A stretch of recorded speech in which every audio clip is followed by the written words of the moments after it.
అందరికీ నమస్కారం. నేను మీ శంకర్. మీరు చూస్తున్నారు శంకర్ టాక్స్ ద్రాక్షారామ. ఈరోజు ఏఐ గురించి తెలుసుకుందాం.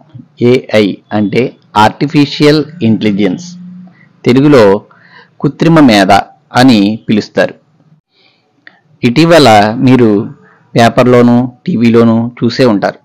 కేరళలో ఏఐ టీచర్ అని, ఆవిడ పేరు ఐరిష్ అని, ఆవిడ 3 భాషల్లో టీచింగ్ చేస్తుందని, విద్యార్థులు అడిగినటువంటి డౌట్లని క్లారిఫై చేస్తుందని తెలుసుకునే ఉంటారు. ఇవి చెప్పుకోవడానికి చాలా గొప్పగా, చాలా బాగా ఉంటాయి. కానీ ఏఐ టీచర్ అవసరం ఉందా? అవసరం అయితేనే కదా మనం ఏదైనా తయారు చేసుకుంటాం.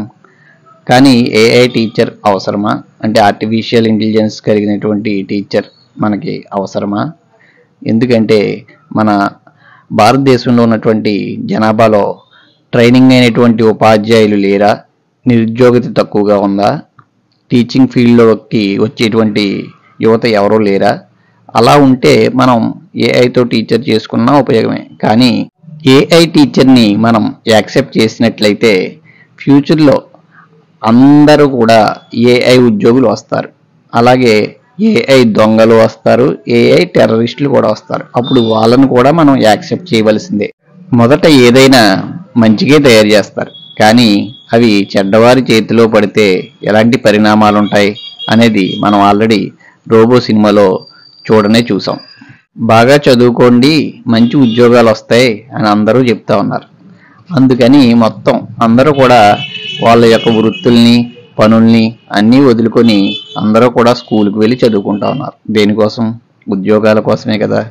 రేపొద్దుట ఆ ఉద్యోగాలనే ఆర్టిఫిషియల్ ఇంటెలిజెన్స్తో పనిచేసేటువంటి రోబోలు చేస్తే ఈ చదువుకున్నటువంటి విద్యార్థులందరూ రేపు ఏ ఉద్యోగాలు చేయాలి, ఏంటి అనేది మనం అర్థం చేసుకోవాలి. మనిషి అంటే మనిషిలో 2 విషయాలు ఉంటాయి: శారీరకపరమైనవి, మానసికపరమైనవి.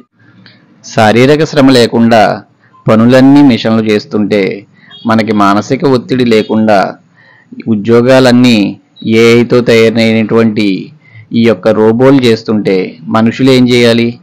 ట్యాబ్లెట్లు వేసుకుని పడుకోవాలా? ఆలోచించండి. ఇది వరకు ఒక జనరేషన్ వాళ్ళు ఒక వస్తువుని చూడడమే గొప్ప, కొత్త వస్తువుని. అటువంటిది మన జనరేషన్లో కొత్త కొత్త వస్తువులన్నీ కూడా మనకే పరిచయం చేస్తున్నారు. దీనిని మనం తట్టుకోగలమా? అభివృద్ధి మంచిదే, కానీ మితిమీరినటువంటి అభివృద్ధి విపరీతమైనటువంటి పరిణామాలకు దారితీస్తుంది. ఇప్పటికే మనిషి మనిషిలా మారిపోయాడు. అదే మనుషులే ఉద్యోగాలు చేస్తే మన గతి ఏమిటి? ఆలోచించండి. కాబట్టి మిత్రులారా, అభివృద్ధిని ప్రోత్సహిద్దాం, అయితే మితిమీరిన అభివృద్ధిని కోరుకోవద్దు. Okay, thank you. జై హింద్.